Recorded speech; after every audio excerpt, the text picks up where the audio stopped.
Makers in London now having their say on the UK's exit from the European Union. The House of Commons weighing in today on Prime Minister Theresa May's bill activating the British exit. Attempts so far to amend the wording of that draft have all failed. Joining us right now to weigh in on that, Eurasia Group President Ian Bremmer. Ian, good to see you. Good to see you too. So is May still on track to meet the deadline to trigger Article 50, which is the beginning of the exit? Yes, that's right.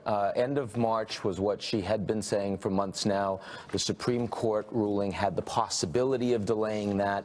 That wasn't the case. They're going to be able to pass this legislation, I think, in relatively short order. There, of course, a majority of parliamentarians in the UK didn't actually want to see Brexit, but now that the people have spoken, it's pretty overwhelming majority that are getting on board with what May wants. All right, implications. Well, implications are you're going to trigger it, but still you're a minimum of 2 years away, and most people believe considerably longer than that they're going to need an extension. And so the market implications are still pretty far off when we talk about, financial jobs, companies moving away, potential for FDI, especially because Europe itself is so uncertain. I mean, for all of the problems, and there are real disruptions with a messy negotiation of a hard Brexit, if it turns out that Europe itself is falling apart, then, a lot of the Brexiteers, for good or for bad, are going to look like they were ahead of the curve. Yeah.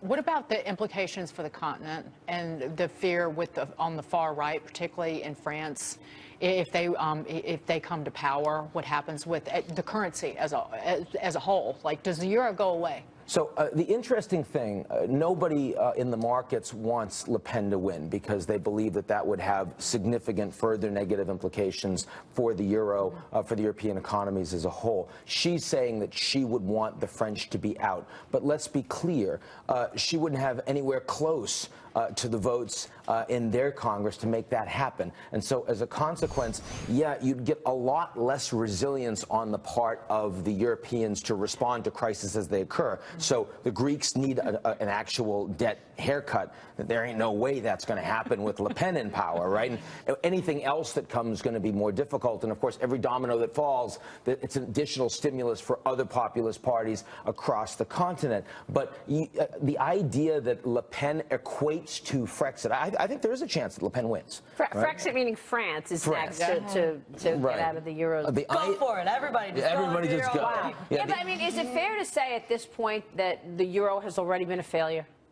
I think it's fair to say that the European Union has been a failure, in the sense that what they were trying to do is get all of these countries to join, and they said that the integration is going to bring them closer politically over time. They're going to look more alike. They're going to support a creation of a European supranational identity. Now, it's very clear that Turkey today, a candidate member, looks less like the West than it did 10 years ago. It's clear that's true of Hungary, that's true of Slovakia, that's true of Romania, and it might well be true very short order in France too. So, I mean, what you were trying to do originally was not just a common market, it wasn't just a common currency, but it was also create a supranational political identity to make sure these countries didn't go to war against each other anymore. Well, that alliance is proving to have been far more ambitious than you could actually operationalize on the ground. And the people are reacting very badly to that idea.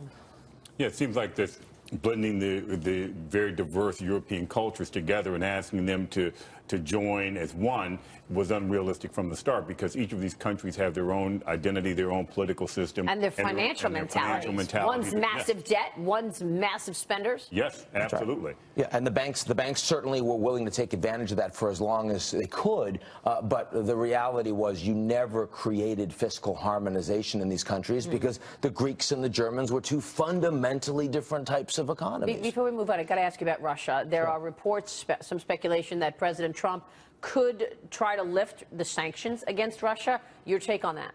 I think it's very clear that Trump intends a serious rapprochement between the U.S. and Russia, which would include sanctions rollback. He hasn't said that explicitly yet, but everything he's done is moving in that direction. Now, let's be clear. Obama's relationship with Russia was probably his biggest foreign policy failure, and generally speaking, there have been quite a few of them on his administration. Secondly, Trump and Putin are both kind of fashioned themselves strong men leaders who don't want American exceptionalism, want more transactional relationships. There are lots of reasons why he'd want to put points on the board, but there are also lots of questions around the intelligence agencies in the U.S., around many of Trump's advisors being on payroll with folks around the Kremlin, and that's one of the reasons why a few very loud Republicans in Senate, like McCain, Rand Paul, Lindsey Graham, are really hitting him on this. I think this is an area that it's going to be, you can build a U.S.-Russia relationship that's better. It's hard to build one that is sustainably better. Now, if you look at just Trump versus Romney, Romney was saying is our biggest threat. Now Trump's trying to totally different approach. So, of course, people are still kind of shocked by it. Yeah, and of course, the Fox interview right before the Super Bowl where O'Reilly said he's a killer. And, you know, Trump is like, well, okay, but, you know, so's a lot of people, right? And what about us? That's unusual, right? That's not... That was highly criticized, yeah. That was highly criticized, and it's because Trump... Every time Trump is hit on Russia, he wants to focus on something else. He wants to say, no, China's the real threat. Iran's the real threat. And it is true that China and Iran are problematic for American security in a host of areas. But there's something the American people don't get. Yeah. They don't really care about Russia, but they don't get it. Something's got to give, because if they are going to have a better relationship, at some point Putin is going to say, okay, roll back these sanctions. Yeah, look, I think, though, that what we're seeing now is this president is focusing on American interest first, not being the global citizen taking care of other countries, but just taking care of ours. And so I would expect him to continue to enter into transactional relationships with other nations in terms of just American interest.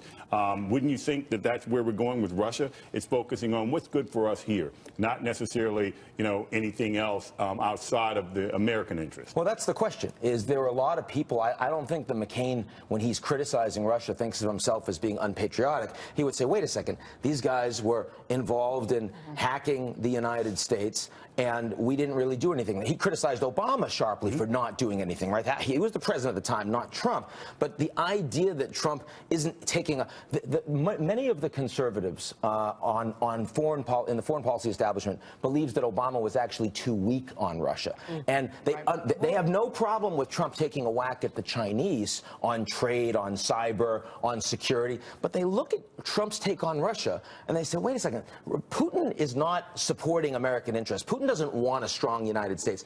Why is Trump consistently trying to find a way to cozy up to this guy? Is there something that we don't know? Yeah. And I think that's the problem, is that on Russia, America first seems consistent in the way Trump talks about a lot of foreign policy around the world, but on Russia, somehow it doesn't add up, and people want to get that. It's true. All right, Ian, great to see you. Sure, you too. Thanks so much for the great analysis, Ian Bremmer. By the way, the polls are showing Le Pen losing France, at losing the election, as you just said. Round, Heidi Moore, one of our viewers, just tweeted out, U.S. polls showed Trump losing the U.S. election, too.